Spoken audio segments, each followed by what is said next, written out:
So die afgelope paar weke, vandag die 5de week, wat ons praat oor Rahab se rooi tou. En as jy die afgelope weke saam met ons journey, en ons is nou al amper al 4 in die pylvak, in ons lentreis op pad na Paasfees, weet ek dat hierdie paar versies oor Rahab se lewe eintlik diep spore kom trap het in ons eie lewens, in ons eie harte, in ons eie omstandighede, van waar ons vandaan kom, maar ook waarheen ons op pad is. So volgende week, as die Here wil, volgende Sondag is Palm Sondag, en ek wil jou aanmoedig om 'n groen blaartjie te bring volgende Sondag, en gaan ons saam nagmaal gebruik, en saam Jesus se intog in Jerusalem vier, maar dis ook die begin van die Heilige Week. Die begin van die opbou na Jesus se kruisiging en sy opstanding. So geliefdes, vanmôre wil ek graag met jou praat oor van buitestander tot familie. Okay, 2 A's. Okay, daar's 'n foutjie. Dis 'n foutjie op die blaadjie, daar's 'n foutjie oralste. Ek het mooi gekyk, liefie, ek dink jy's verkeerd hierdie keer. But check me. I'd love to be right. I'd love to. Is dit 2 A's? Okay, Tannie Molly? 2 A's. Okay. Tannie Molly is die onderwyseres. Ja, dit help nie vir accounting hier nie. I'm not right, but I'm always right. Okay, liefdes, gelukkig is julle lief vir my of ek nou kan Afrikaans spel of nie.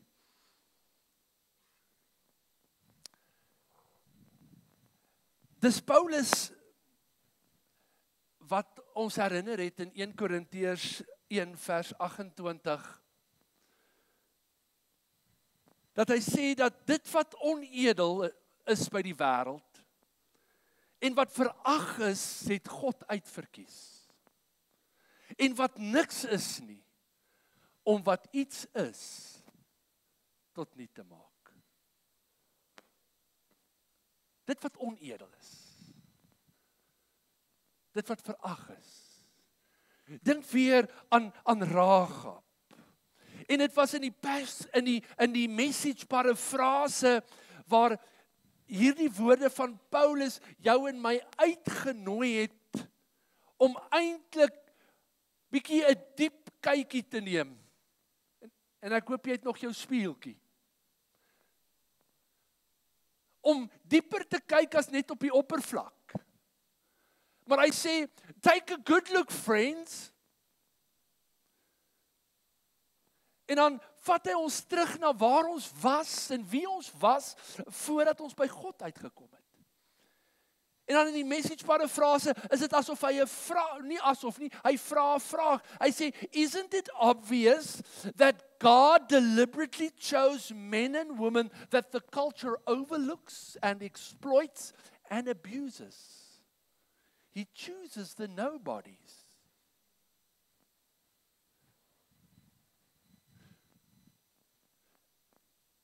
En dan sê hy daar aan die einde, hy sê, but everything we have, right thinking and right living, is a clean slate and a fresh start that comes from God by way of Jesus Christ. Rahab was een van hierdie randfigure. Somebody that was abused. Sy was misbruik. Sy het 'n reputasie gehad. Sy was oor die hoof gesien, uitgebuit. 'n sogenaamde nobody. Maar God het iets anders in Rahab gesien. En ek wil nou nie vanmôre weer tyd gebruik om daarby stil te staan nie. Julle weet, dit wat God in Rahab gesien het, was haar geloof. En is amazing om te dink dat iemand wat eintlik nie blootgestel was aan die God van Israel, maar deur dit wat sy gehoor het van hierdie God, daar iets in haar binneste wakker geword het. Geloof, 'n vertroue. En God sien iets in haar wat nie noodwendig op die oppervlak sigbaar is nie. Haar geloof. En dan haar geloofsdade deur die wegsteek van die verspieders. En dan sê Hebreërs 11 vers 2 in die message, en dit is wat haar onderskei het. En ook al die ander geloofshelde waarvan ons lees in Hebreërs 11 van die res. Geloof. En as daar iets is wat ons in die toekoms gaan onderskei van die res, gaan dit ons geloof wees. Gaan dit ons vertroue wees in God ten spyte van.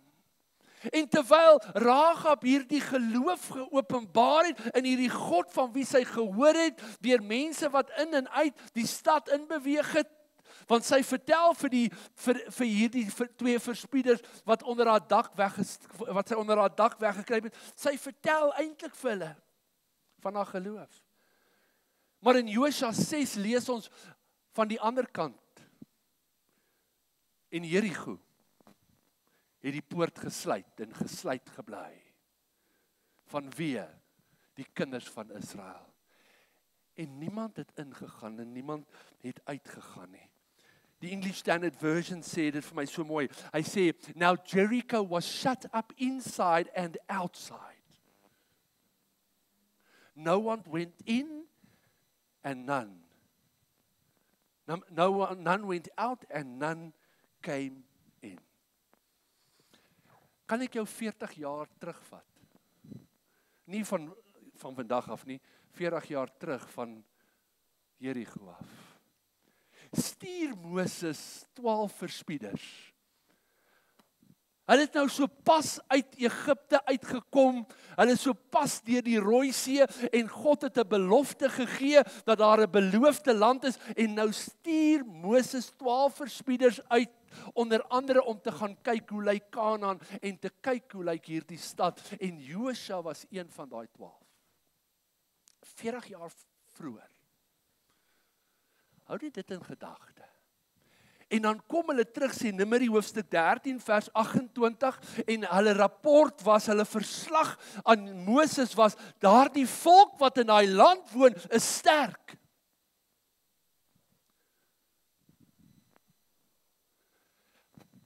En die stede is versterk en is baie groot. Dis die verslag wat teruggekom het. En nou 40 jaar later sê God vir Josua, dis nou tyd. Ek gee vir jou hierdie stad. Maar God gee 'n crazy plan. Omtrent geen militêre strategie nie.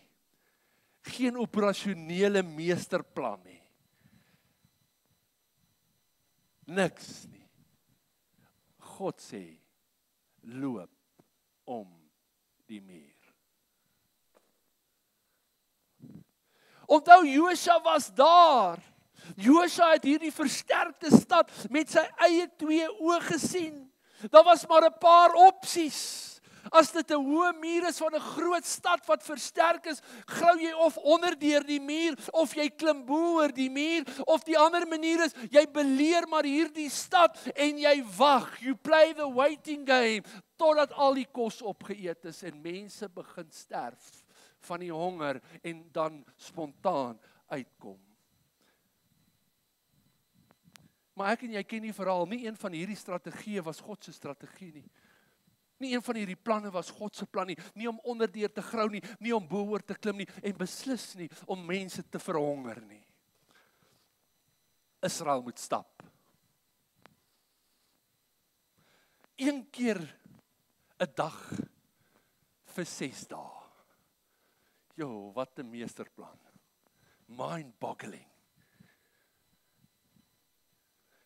Toe ek en Breggie gaan stap het in die Camino, gaan stap het in Spanje, toe sê ons seun, hy kan nie glo ons betaal geld om te gaan loop nie.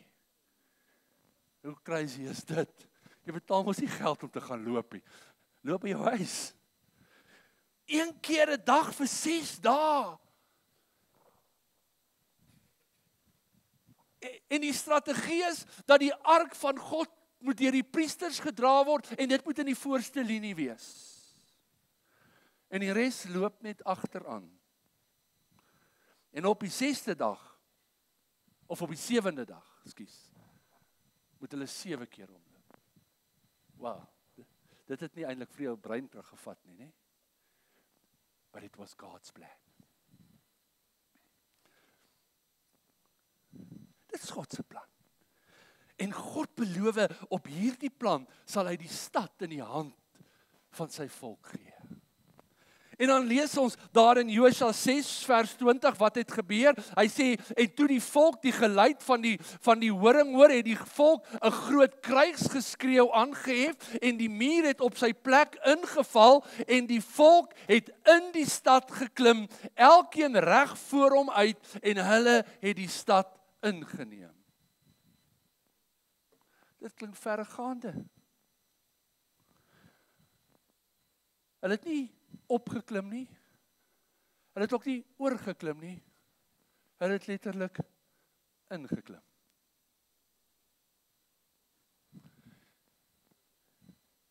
Nie oor nie.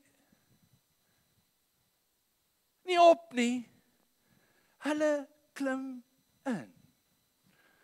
Maar geliefdes, kom ons backtrack net vir 'n oomblik en ons dink hieraan. 'n eenvoudige plan, maar tog 'n moeilike plan, want hierdie plan verg geloof. Dit het geloof geverg van Josua wat daar was en hierdie stad gesien het en nou sê God, ons loop net. Ons loop om hierdie stad. Die priesters dra die ark vooruit. Die enigste wapens wat ons vat is trompette, maar nie trompette gemaak van metaal nie, trompette gemaak van ramshorings. Dit verg geloof. Dit het geloof geverg van Josua, dit het geloof geverg vir hom om vir die volk te sê, dis die strategie, dis God se plan. Onthou jy 10 van die ander verspieders 10 jaar of 40 jaar voor dit het nooit die beloofde land ingegaan nie, want hulle het gesê dis onmoontlik. Dit was net Josua en Caleb wat gesê, nee, ons God sal kan.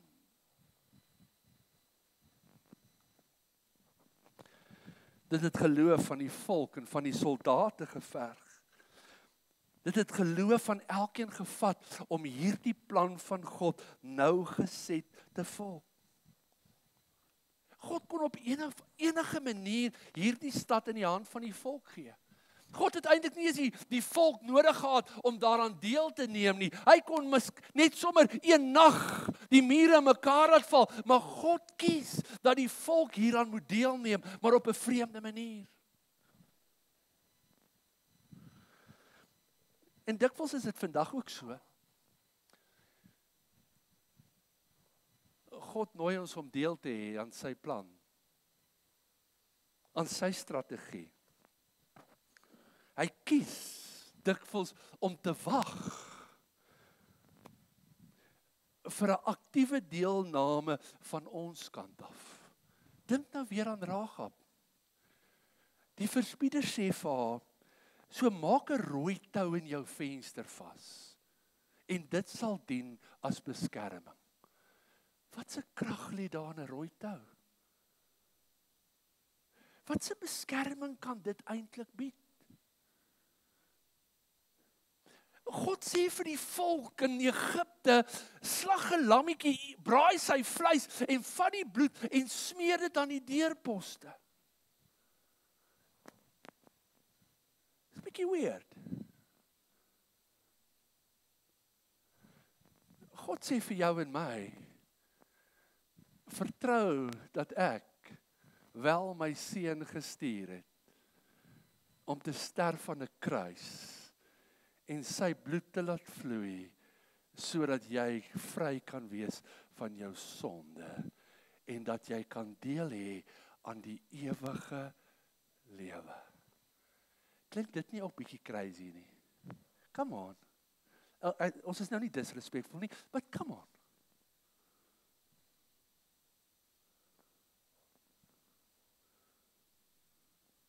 Dink vir 'n oomblik daaraan.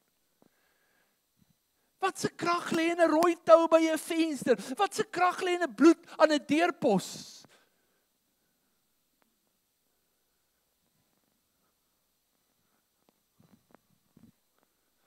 Dit verg geloof. Dit verg geloof.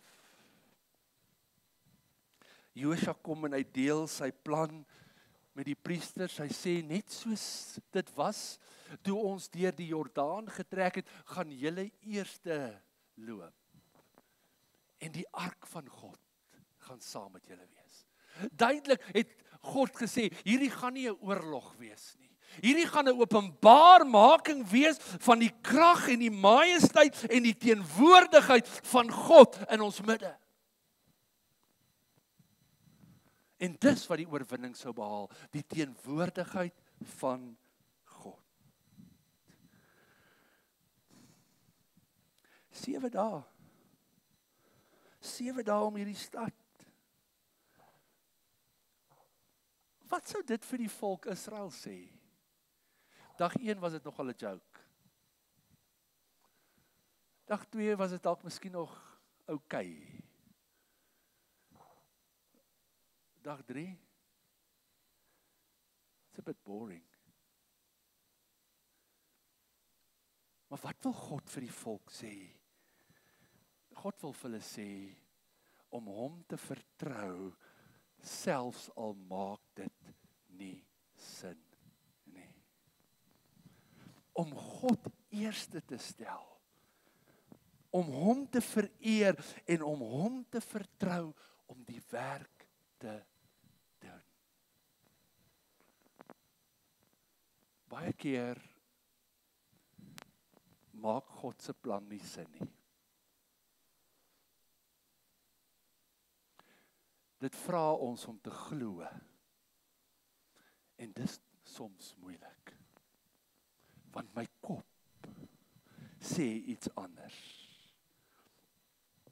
Dink hoe hierdie geloof of hoe hierdie oomblik Israel se geloof gechallenge het. Julle doen niks, julle stap nie. Julle krap nie eens 'n klippie uit daai muur uit nie. En verder meer bly julle stil. Dit was vir die mans maklik.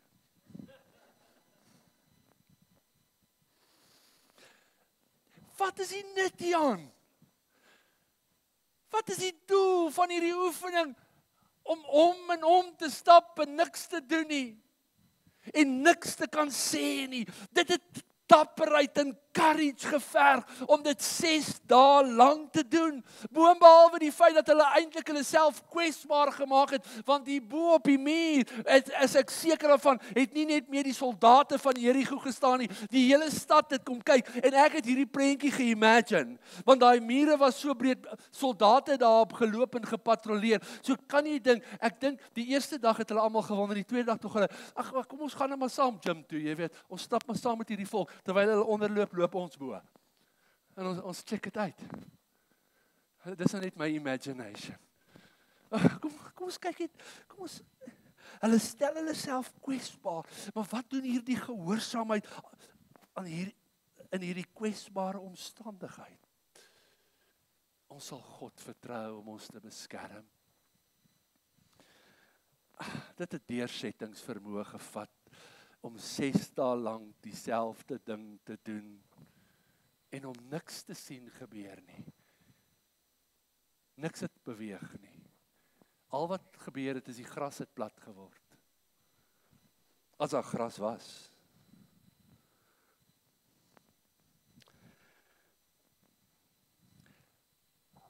Maar kan jy imagine om vir 6 dae, wel eintlik 7 dae, kom ons fokus nou op die 6 dae, om hierdie groot, hoë, indrukwekkende mure van hierdie versterkte stad te loop.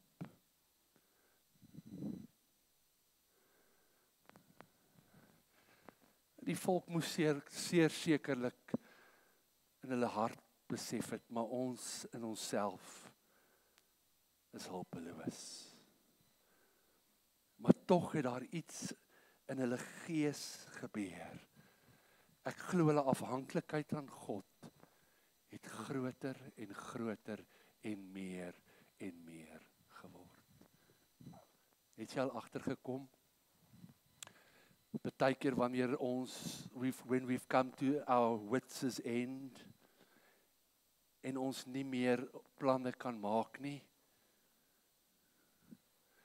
raak ons al hoe meer afhanklik van God. Sy voorsiening, sy ingryping. Die ark was 'n simbool van God se teenwoordigheid te midde van sy volk.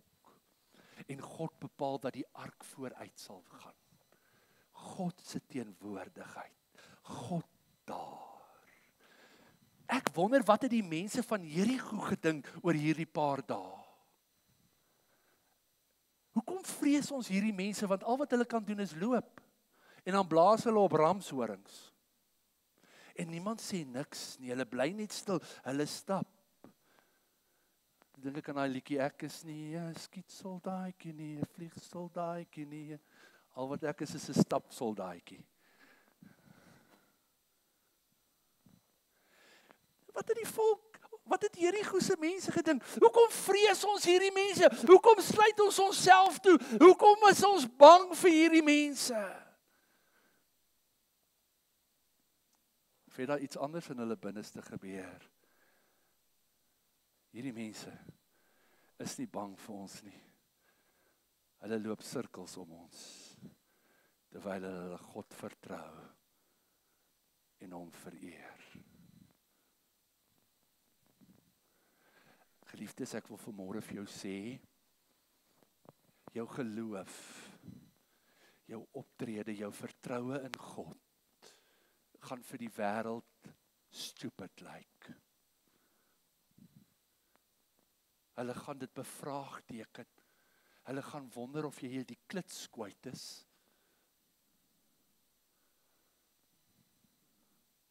Maar dis wat God vra. Want gehoorsaamheid is beter as offergawe. God se plan is beter as jou plan, al maak sy plan nie sin nie.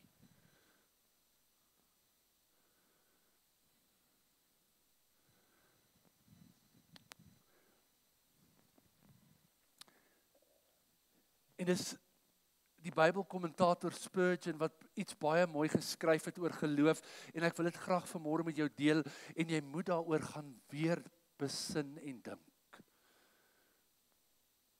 Want baie keer dink ons geloof is eintlik die kitsoplossing as ons aan die einde is van onsself.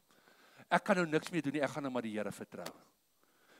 My ma sê baie keer, my kind, al wat ons kan doen is om te bid. Dan sê ek, nee ma, dis nie al wat ons kan doen nie, dis die beste wat ons kan doen. Geloof is nie al wat oorbly nie, geloof is die beste. Maar geloof is nie naïef nie. Geloof kyk ook nie verby die feite nie. En kyk wat sê Spurgeon. Hy sê, sometimes we get into the habit of shutting our eyes to difficulty. Ons kry daai volstry syndroom. Ons steek ons kop in die grond en dan dink ons, omdat ons niks kan sien nie, is dit nie daar nie. Luister wat sê hy.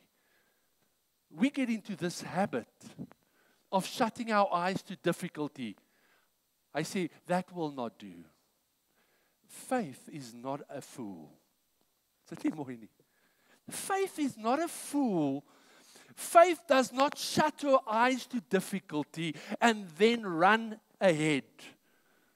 Daar korte A daar. Run ahead. Foremost against a brick wall. Never. Faith is not a fool. Faith does not shut its eyes to the difficulty and then just run ahead. No. Faith sees the difficulty, surveys it all, and then says, by my God, I will leap over this wall.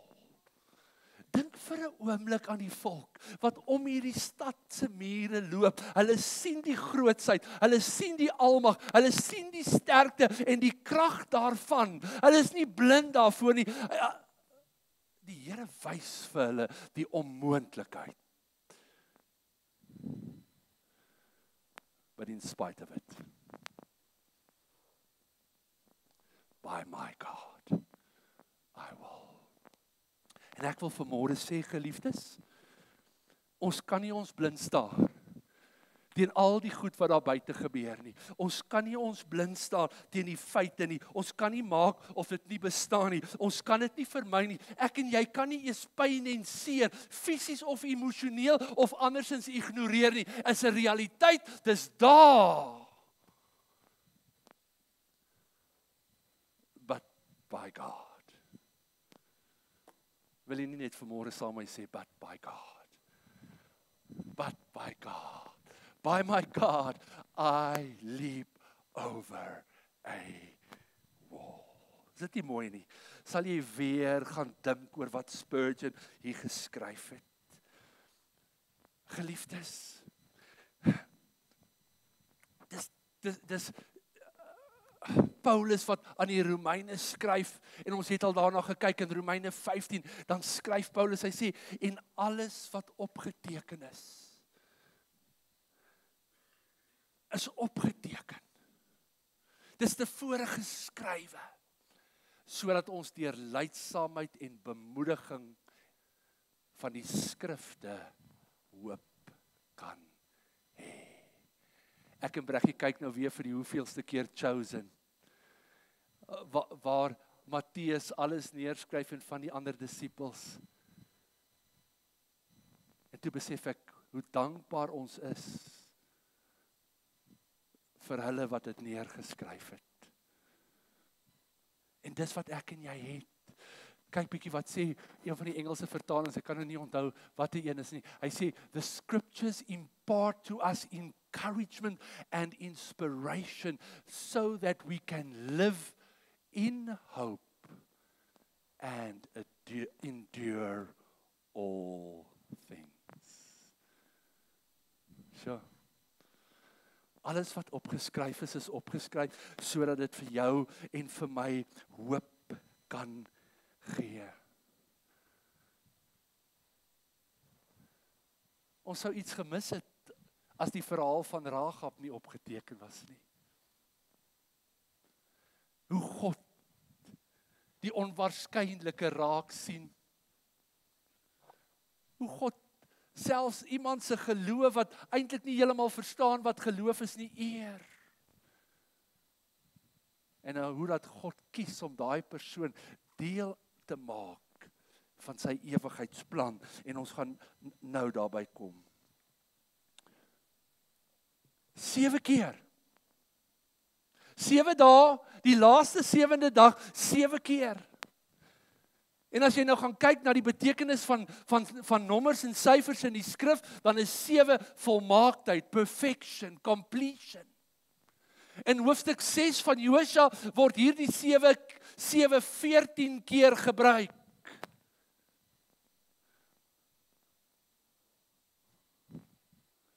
A double perfection. A double completion. Is dit nie wonderlik nie? Hoe kom het God besluit 7? Want 7 beteken. En weet jy wat? Eintlik was die 7de dag, as hulle nou begin het, die eerste dag, was dit eintlik die Sabbat. En eintlik het die Sabbat bepaal, luister, jy mag nie so ver loop nie. Maar God is die God van die Sabbat. En wat het Jesus gesê? Die Sabbat is nie gegee, is nie gegee vir 'n klomp wette nie. Die Sabbat is vir ons gegee. 7 volmaak, complete. En baie keer dan wil ons sommer net so, jy weet, ag, ons het mos nou ergens gelees, dan sê mense, ja, ek stap maar 7 keer om hierdie situasie. Jy kan stap tot jy blou word, maar as jy nie glo nie, gaan jy nie 7 keer stap nie. Jy gaan ook nie 14 keer stap nie, jy gaan ook 49 keer stap.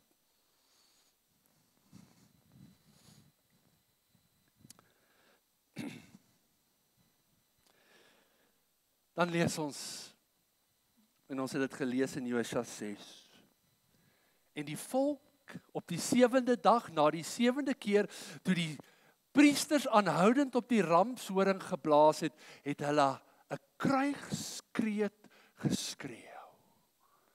En dit is so amazing, dat selfs hierdie woord in die Hebreëse teks, dieselfde woord is, wat in Josua 6 gebruik word, wat in Psalm 100 gebruik word, deur Dawid, wat ek en jy nou gesing het.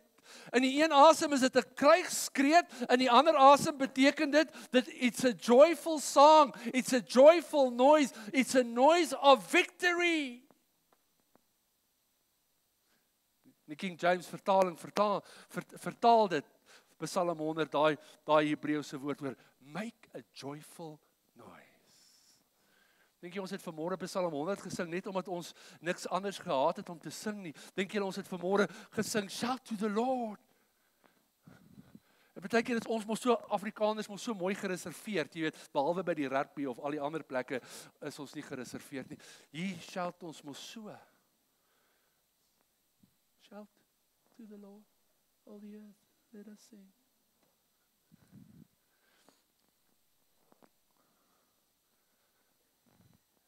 Ja, daai selfe woord is 'n oorlogskreet, maar ook 'n kreet van oorwinning. Shout to the Lord, all the earth, let us sing. Power and majesty, praise to our King. Mountains will be moved and the sea will be shaken. Andersom. God gives the victory.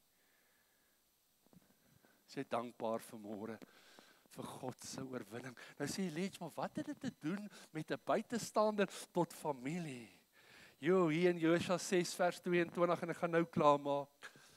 Gee Josua opdrag, nadat die volk ingeklim het, nie oorgeklim het, nie opgeklim het, nie ingeklim het. En Josua sê vir die 2 verspieders, gaan haal 'n bietjie vir Rahab en haar familie uit hulle huis uit.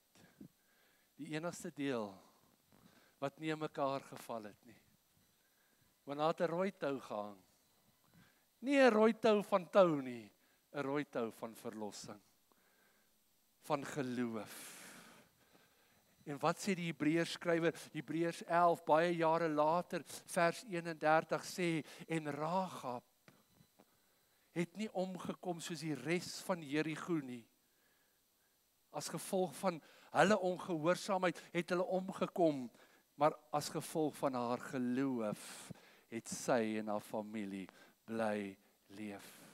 Ek het gewonder, want nou as jy teruggaan in die geskiedenis, het God vir Moses gesê, en wanneer jy by 'n volk kom, en daai volk vra vir genade, en daai volk keer hulle na God toe, dan moet jy daai volk genadig wees. Dit was God se opdrag. En ek wonder by myself, wat sou gebeur het,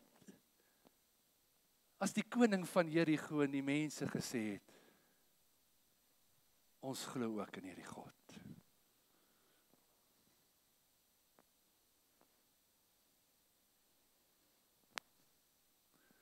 God is not a God of vengeance just because he's vengeful.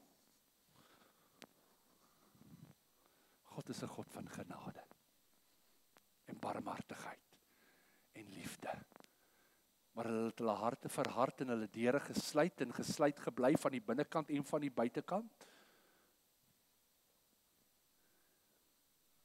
Maar as gevolg van Rahab se geloof het sy nie omgekom saam met die ongehoorsaames nie. En Josua sê Josua 6 vers 25, het haar ingebring vir haar en haar hele familie en hulle het onder Israel gewoon. Nie as Kanaaniete nie, nie as buitestanders nie, maar as familie. So. Eintlik kan die verhaal van Rahab hier eindig and they all lived happily ever after. Sou 'n mooi storie gewees het. But it doesn't end here. Dit eindig nie hier nie. Die verhaal van Rahab eindig nie met haar bevryding nie. Dit is slegs die begin van 'n veel groter transformasie. God het haar nie net gered en daar gelos nie.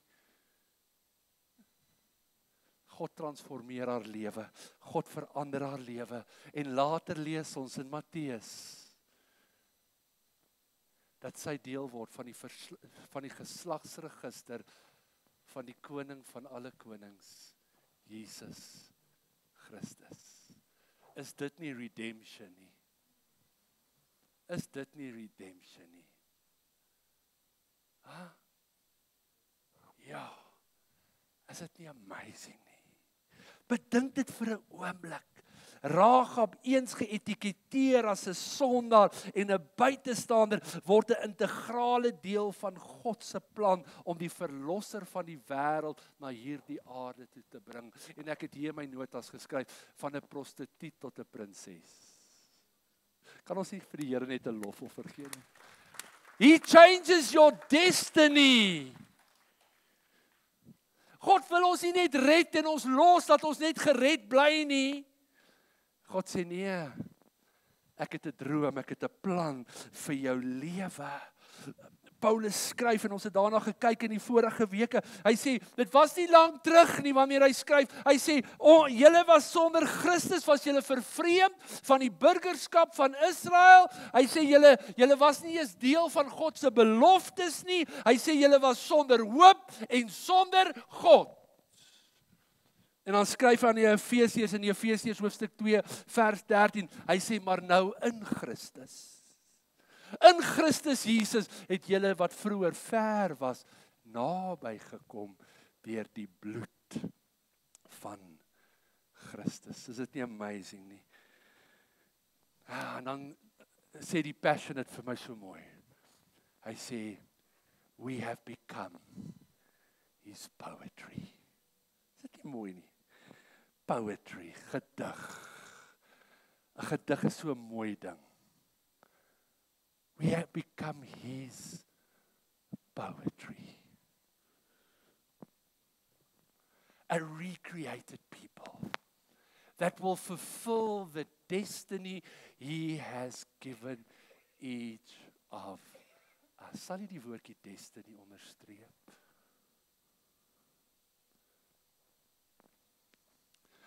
As jy nou soos ek my laaste jaar in my 50's gaan vier, oor 'n paar maande, en you knocking on 60's door, party van ons bietjie ouer, dan wonder 'n mens, wat bly oor?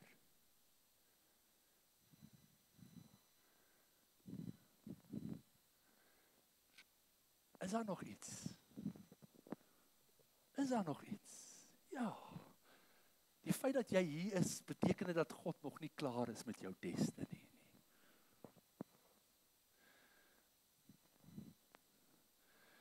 God het nog nie die laaste woord gespreek nie, Marco.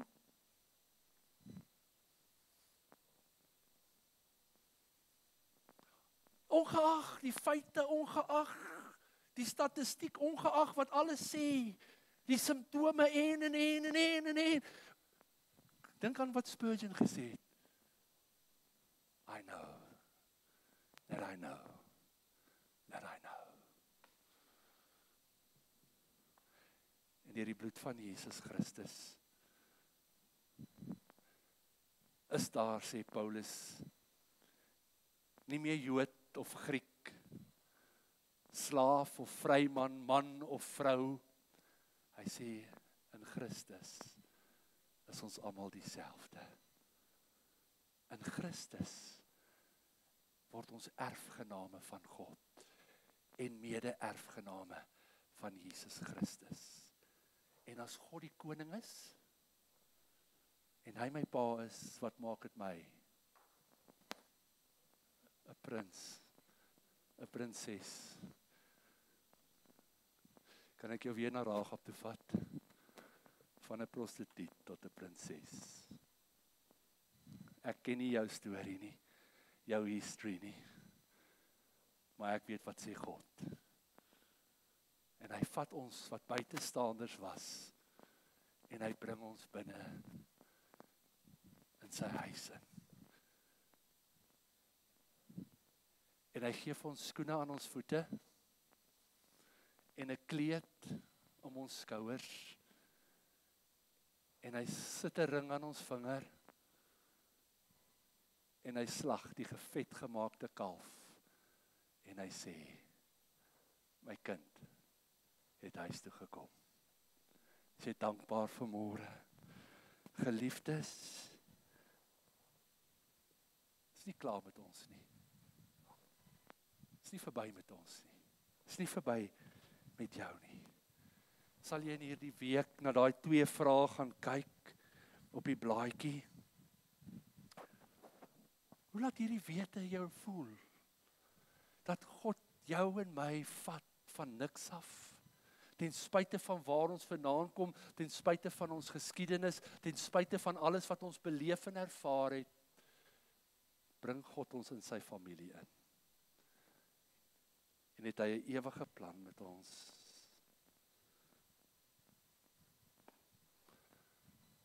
Ek dink ek en jy het nodig om ons eie lewens in die toekoms deur ander oë te sien.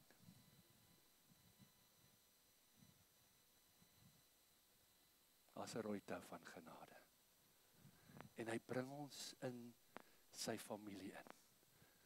En in die week toe sê ek vir Bernadette, daar's 'n ou koorvers wat sê, we are heirs of the Father. We are joint heirs with the Son.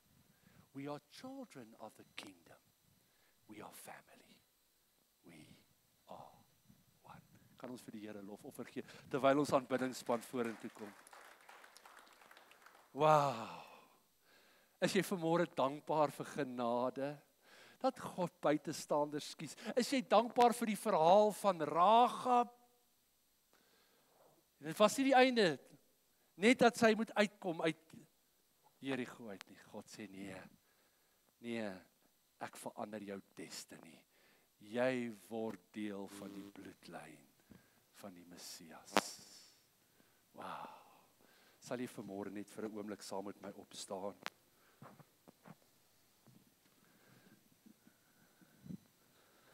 Net daar waar jy staan vanmôre, net in jou eie woorde vir die Here dankie sê,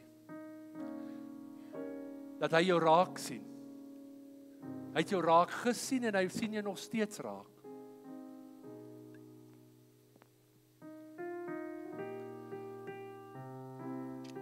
Hy het nie van jou vergeet nie. Die laaste hoofstuk is nog nie geskryf nie.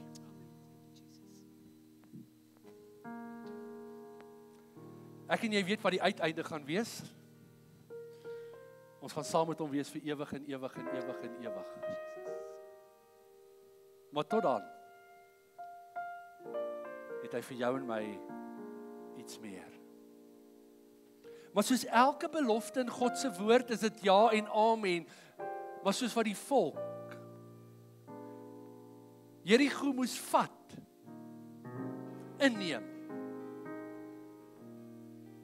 en hulle eie maak, moet ek en jy die beloftes van God oor ons lewens vat.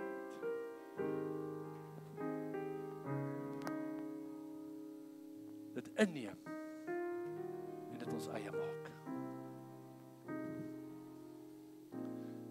Dink vir 'n oomblik net so terug oor jou lewe. Waar jy begin het en waar jy nou is. En dalk het jy gevoel, ek moet maar net vashou tot Jesus kom. Vanmôre wil hy vir jou sê nee. Daar's meer. Daar's meer. Al voel dit vanmôre nie vir jou so nie. Daar's meer. Here, dankie vanmôre vir u woord. Dat Rahab vir ons 'n voorbeeld is, hoe dat u ons lewensverhale herskryf tot u eer. Rahab se lewe nooi ons uit, ongeag ons verledes, dat God se genade ons kom nuut maak. Ons sy eiendom kom maak, sodat hy ons kan gebruik vir sy koninkryk.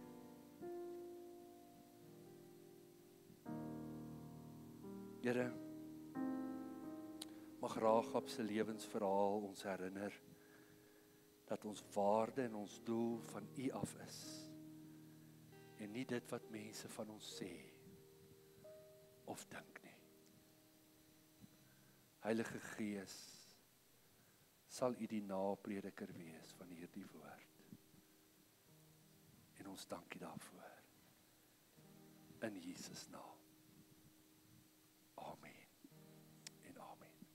Van 'n buitestander tot familie.